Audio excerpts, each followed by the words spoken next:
Hello,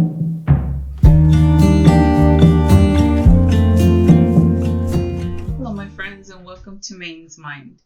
So today I'm going to talk about a book that I just finished listening to. I have an Audible subscription, so I'm always listening to books. I do read books too, but I prefer my audiobooks. So today I'm going to talk about this book that I just finished reading called The Only Good Indians. Now, this one, I've never heard of the author. I just finished listening to another book, and this one was a suggestion, and I was like, what is this book going to be? And I have these books that are just going to be like way off base, or it wasn't quite what I was thinking about. I thought it was going to be some kind of historical book. And it's called The Only Good Indians by Stephen Graham Jones. Now, Stephen Graham Jones, from what I understand, is a Blackfoot. So this book starts off, and at first, it ends up not being anything like what I thought it was going to be. And after doing a little bit of research on the book, it is kind of this experimental book that covers many different topics. And I mean, don't get me wrong, I absolutely enjoyed it, but it did kind of throw me for a little bit. And there were parts that I was like, what the heck just happened here? It starts off with, and this is going to have some spoilers. I will try not to ruin the whole thing for you, but I will give some spoilers. So it starts off with Ricky. Starts off with Ricky, and he's at a bar, and he's working with a bunch of rednecks. And when he leaves this bar because he's got to go to the restroom, and there's just a lot of people in the restroom. And when he does, he sees this elk. And this elk is stepping all over cars, and it's setting off alarms. And he's like, what the heck, man? Well, the elk runs off, and what he finds is all these alarms are going off, and all these people are coming out of the bar to see him there. He's the only indigenous person out there, and they automatically assume that he came out angry and destroyed their cars. So they start chasing him down. Ultimately, they kill him. And it says, the headline, Indian man killed in a bar fight, and it's like they give you these predicted headlines. And at first I was kind of like, okay, so this guy didn't die, not really, because, he was the first character you meet. Usually you meet your main character right at the beginning. So I'm like, okay. So this book actually ends up having like 4 main characters, 5 really. It's all central to this one idea. Anyways, so it starts with that. And then it goes over to Lewis. Lewis is this indigenous man that left the reservation. He's married this Caucasian woman named Peta. They've spent 10 years together.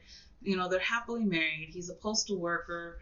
And then he gets involved with this lady named Shani, who's, I believe they say she's Crow. She's an indigenous woman. And she's there. And he starts seeing these things. He starts seeing this elk, this female elk. And he's like, wondering why he's starting to see her, but his dog ends up dying because it gets trampled. It hung itself, but then when he finds it, it's like the head's bashed in and it's trampled, and he doesn't understand why. So he starts suspecting that because he starts seeing a woman with an elk head, and so he starts suspecting that Shani might be this woman with the elk head that's come back to haunt him, and he's trying to figure out why. And at first you're kind of like, well, what's going on? Why is he seeing this? Does it have some kind of significance? Well, you'll eventually find out that him and his friends went out hunting. They went out hunting on a strip of land that is designated for the elders. So they were breaking the rules anyways. They were breaking the rules that are designated by their tribe, because that land was to be hunted by the elders only, and by the game warden, because they weren't supposed to be hunting. And so they went out and they killed these elks, but they killed more than they needed. They killed a lot. It was like a massacre. They killed many of them. And the one that Lewis killed particularly was a young elk that should not have been pregnant, and it had these weird colored eyes, and this elk fought to live.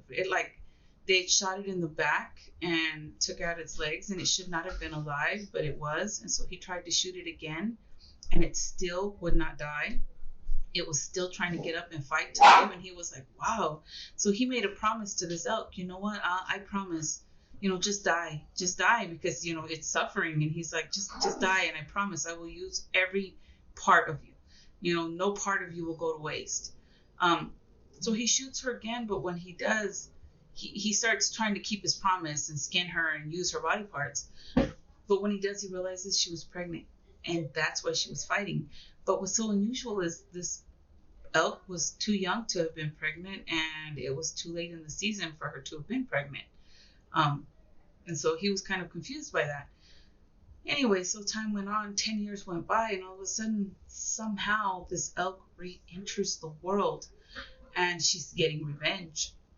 And this is the part that threw me, because I'm like, okay, what is he? He's some superstitious type stuff or something, But then he kills Cheney, and I'm like, what did he just do? Because at first I'm like, he's just going to question her. He's just going to see what's happened. And then all of a sudden he kills her, and it's like, what did he do? I was like, oh my God, he just killed this woman. And then he pops out her teeth.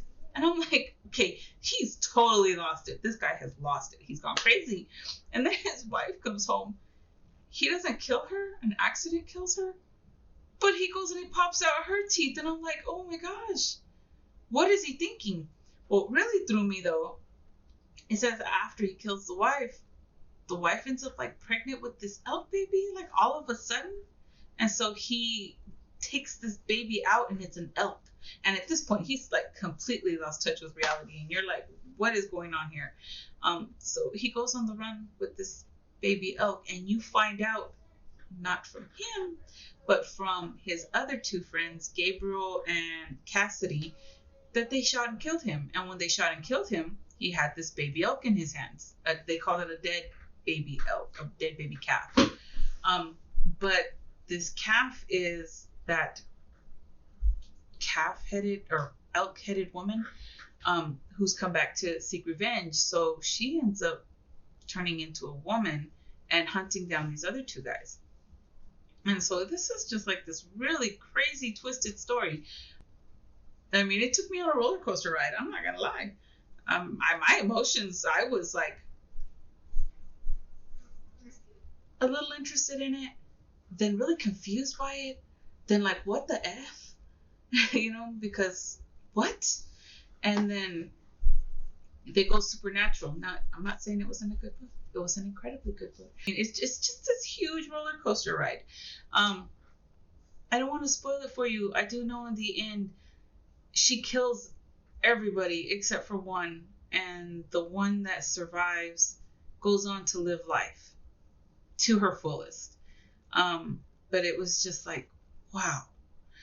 So this was a very, very good book, but it was a very big roller coaster. You really need to pay attention, because even at the end, I'm not exactly sure how it all ended. It was like 1 minute the elk was there, and the next minute the elk found its baby that was ripped from her body 10 years before, and then all of a sudden she turns into an elk again, and her baby comes back to life. So yeah. So yeah, it was definitely a little confusing. I'm going to say that it has to do more with tradition and superstition, and it's supernatural. So there's not a rational explanation for these things happening, because I strongly believe anything that is supernatural is not going to have a solid rational explanation for it. But it is a very, very incredible book. I seen after looking into it that he has another book called Mongrel. So that's probably something that I will read later on, just because it, like I said, I enjoyed his writing style. I enjoyed that this was a very unique book that didn't quite line up with any category that I would have expected. I didn't really do research on it before. I just saw it and thought, oh, what's this book going to be about? And clicked it. And it was like, oh, it was a pleasant surprise. So on a scale of 1 to 5, with 5 being the most, I'm going to go 4.5. 4.5. I'll go 4.5. 4 because it was really good writing. It would get a 5 because of the really good writing. It was a good story, good writing. A 4.5 just because there were some parts that I was kind of lost as to what was going on. But it was a great book. Don't get me wrong. If I ever write a book, I hope I can write one as good. I doubt it, but I will try. But I doubt it. Anyways, because his book was really good. Okay, so from me, that is all I have to say for today. If you have any questions or comments or anything you would like to add, please comment below. And as always, like and subscribe and ring the bell for more great content. See y'all next time.